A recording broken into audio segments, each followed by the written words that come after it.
안녕하십니까.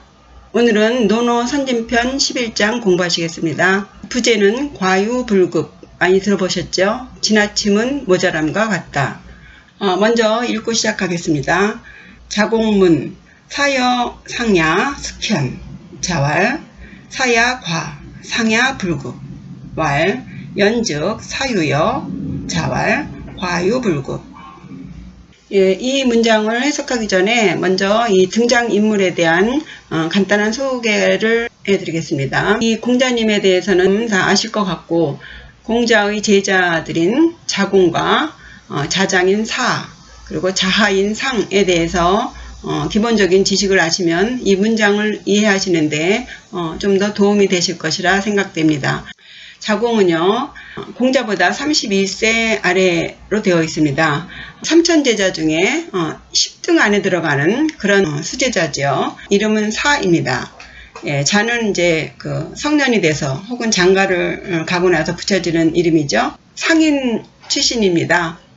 말솜씨도 뛰어나고 아주 수단도 좋아서 큰 돈을 벌었다고 합니다.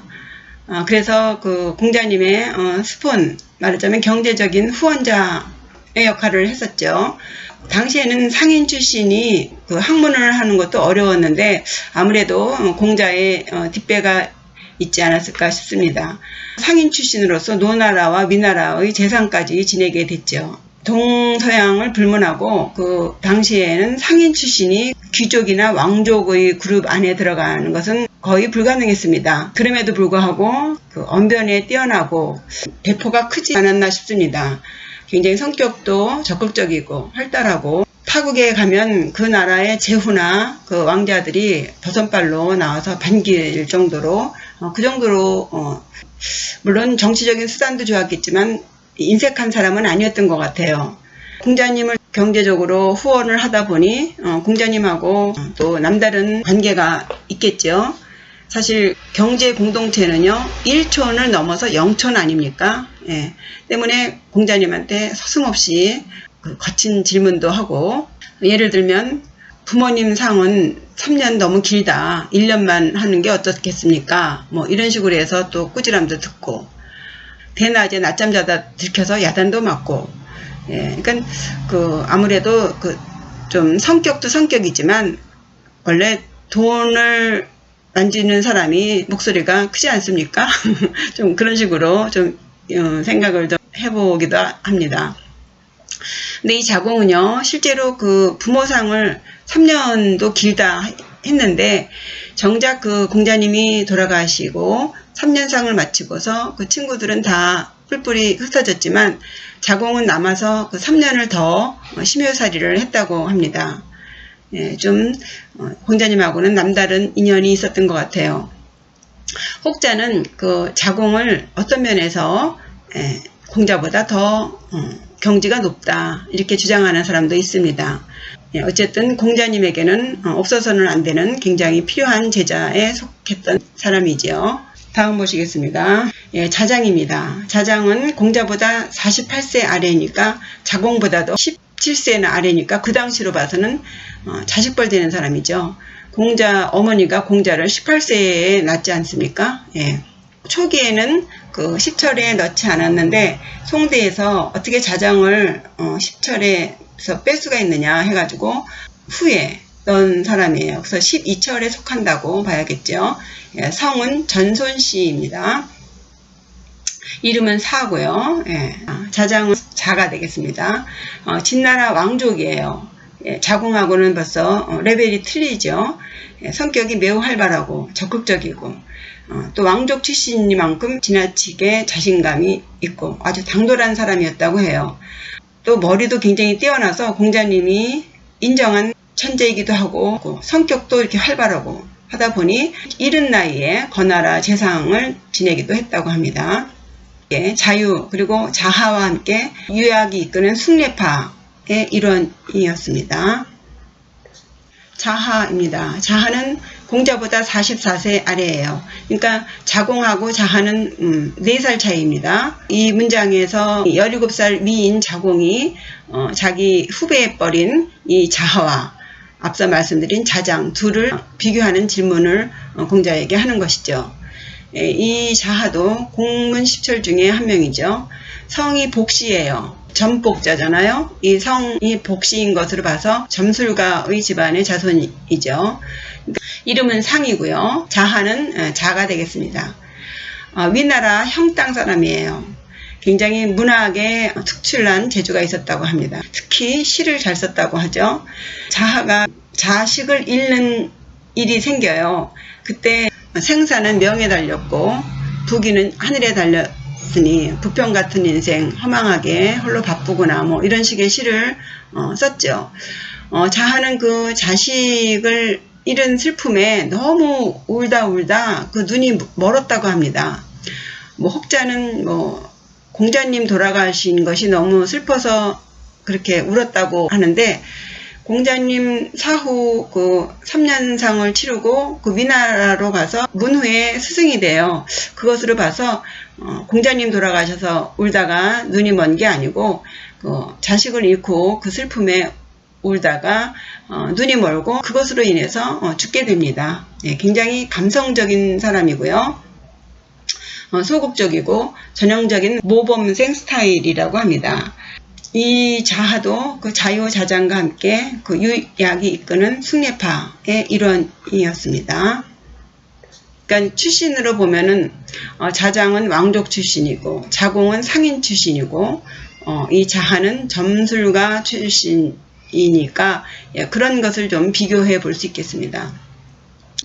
문장 들어가 보겠습니다. 과유불급 말씀드렸다시피 공자가 그의 제자인 자공과의 이야기입니다. 한 문장씩 보시겠습니다. 자공문 사여상야 숙현. 자공이 묻기를, 사는 자장이죠. 그리고 상은 자하예요. 사는 굉장히 적극적인 사람이고 상은 굉장히 모범적인 사람이라고 그랬어요. 이 둘은 서너 살 차이예요. 그리고 자공은 이 사보다 17살, 21살. 그러니까 자공이 공자님한테 이 두 후배들을 비교해서 묻는 것입니다. 자장과 자하 중에 숙현, 누구 숙이죠? 누가 더 현명합니까? 입니다. 그것을 어질현하게 되면요, 전혀 그 질문하는 의도가 다르게 되죠. 이 현자는요, 요 신자는 눈목자의 그 송곳으로 십자를 이렇게 눈을 멀게 한 그런 신자입니다. 맹인을 만드는 글자예요. 신자는 눈 부릅뜰 신이라고 해서 그 임금 앞에서 정신을 바짝 차리고 있는 상태라고 말하는 사람도 있지만요, 이 신자의 어원은 주인이 노예나 하인이 도망가지 못하게 하거나 하극상을 벌이지 못하게 하도록 애초에 노예로 봤을 때 눈을 멀게 해서 그야말로 딱 붙잡아 매는 것이죠. 그런 신자입니다. 그리고 우자는요, 또 우자가 아니라 손우예요. 그리고 아래는 조개패죠. 돈을 말해요. 그러니까 현명하다는 뜻에는요, 무슨 일이 생기면 바로 도움을 줄 수 있는 그런 우자에다가 거기에 또 경제적인 후원까지 할 수 있는 이런 의미가 함축되어 있는 현자예요. 그러니까 어떤 상황이 벌어지면 바로 달려들어서 뭔가를 민첩하게 하는 그런 것이 현의 뜻에 들어 있습니다. 그러니까 자공이 묻는 거예요. 자장은 굉장히 적극적이고 아주 활달하고 왕족 출신에다가 천재 아닙니까? 뭐 두려울 게 뭐가 있겠습니까? 그런 자장에 비해서 이 상은 굉장히 소심하고 눌려있고 뭔가 주눅들고, 그렇죠? 자식이 죽었다고 울다가 눈이 짓물려서 맹인이 될 정도의 그런 감성을 가진 사람이거든요. 요 두 사람을 이제 비교해서 누가 더 현명하냐. 마치도 자공은 대답을 알고서 묻는 것 같은데 이 자장을 자기로 비유해서 물어본 게 아닌가 하는 생각까지 듭니다. 이 자장이 왕족 출신이라면 자공은 재벌이거든요. 부자예요.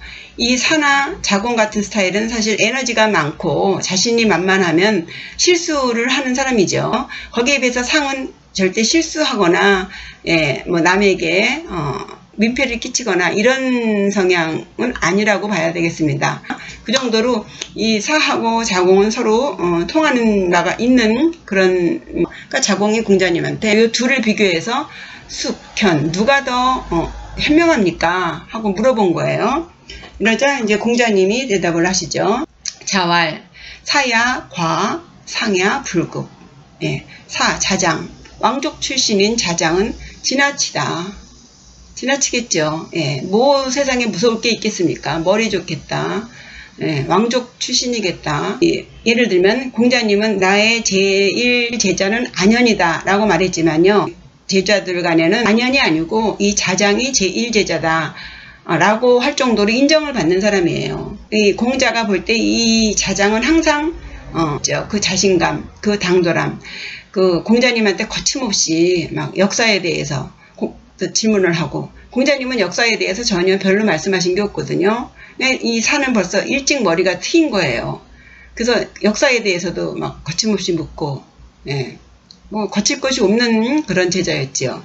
그래서 공자님은 은근히 자장을 좀 누르는 듯한 그런 식의 문장이 있습니다. 그래서 사야, 과. 사는, 이 야자는요, 주격조사예요. 사는 과, 지나치고 넘고, 그죠?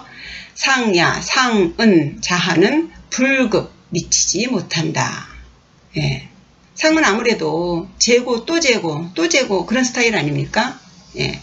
이 상은요, 평생에 재물에 대해서 관심이 없었다고 합니다. 굉장히 청정했다고 해요. 자장이나 자공 같은 사람하고는 좀 다른 사람이죠. 예, 재물에 관심이 없었다 그래요. 그래서 공자님은 이 자하를 또 남다르게 인정하는 바가 있으셨을 거라고 생각이 듭니다. 근데 어쨌든 객관적으로 볼 때 상은 못 미친다. 항상 뭔가 좀 부족한 듯한, 2% 부족한 듯한, 예, 거의 투명인간 같지 않았겠어요. 예, 그저 자기 공부에 몰두하는 그런 스타일의 사람이었던 것 같습니다. 자공이 공자님 말씀을 듣고 말하기를 왈, 연즉, 그러할 연이죠. 곧즉자입니다. 그러한즉, 예, 사유요, 자장이 낫습니까? 그런 거예요. 요 유자는 나올 유입니다. 그래서 자장이 낫습니까? 여자는 의문 종결 어미사예요. 뭐입니까? 하는 거죠. 물어보는 거예요. 여기서 생략된 자가 상보다, 그러니까 비교 어조사인 해서 상보다 자장이 낫습니까? 하고 묻는 거죠. 자왈, 공자님은 그렇게 말씀하시지 않죠. 자장의 그 당돌함, 자신만만함, 그 적극적으로 달려드는 것, 그런 것이 항상 위태롭게 보셨겠죠. 뭔가 실수하지 않을까 하는. 예, 그래서 과유불급이라고 합니다. 지나친 것은 같을 유죠. 예, 뭐와 같다? 불급, 미치지 못하는 것과 같다. 예, 지나친 것은 오히려 모자란 것만 못하다, 뭐 이렇게들 많이 해석하는데, 예, 엄밀하게 유자는 같을 유예요. 그래서 지나친 것은 미치지 못하는 것과 같다. 저희 생각에는 자공이 공자님에게 하와 상 중에 누가 더 현명합니까? 라고 물었을 때는 내심 공자님이 자기하고 성향이 같은 자장, 그 자장이 자하보다는 더 현명하다라는 말을 듣고 싶었던 게 아닌가 싶습니다. 왜냐하면 자하는 청렴하고 돈에 이제에 밟질 않아요. 평생 가난하게 살았어요. 거기에 비해서 자공은 상인 출신으로서 지금으로 말하면 그 주식 같은 것을요, 딱 사면은 그게 값이 오르는 거예요. 그렇게 그 예지력이 있었다고 합니다. 이 자공이. 그래서 큰 부자 아닙니까? 예, 부자이고, 그리고 뭐 제후나 왕자들하고 거의 인맥이 있고, 그러니까 단도직입적으로 선생님, 제가 현명한 사람입니까? 라고 묻기에는 좀 그러니까 자기랑 아주 유사한 그 위치나 성향을 가지고 있는 자장을 갖다 대서 그 전혀 다른 자하와를 비교해서 누가 더 현명합니까? 하고 물은 것이 아닌가 싶어요. 이 자공은 자장이 더 낫다라고 말씀하실 것을 기대했을 것 같아요.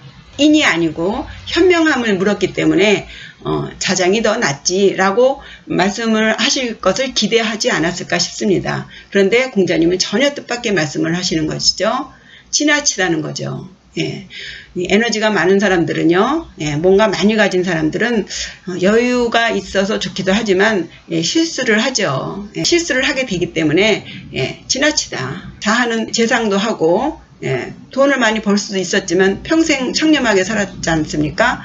너나 자장은 니들이 현명하다고 생각하겠지만 자하가 현명하지 않은 것과 마찬가지야. 그렇게 대답을 하십니다. 자공은 꽤 실망을 했을 거라고 생각이 듭니다. 전체 문장 해석해 보겠습니다. 자공문 사여상야 숙현. 자공이 물었어요. 자장과 자하 중에 누가 더 현명합니까? 자왈 사야 과 상야 불급. 자장은 지나치고 자하는 미치지 못한다. 왈 자공이 이제 말하는 거죠. 연즉 그러한즉 사유여 자장이 낫습니까? 자왈 과유불급 지나친 것은 미치지 못하는 것과 같다. 이상으로 공부 마치겠습니다. 구독과 좋아요는 저에게 큰 힘이 됩니다. 감사합니다.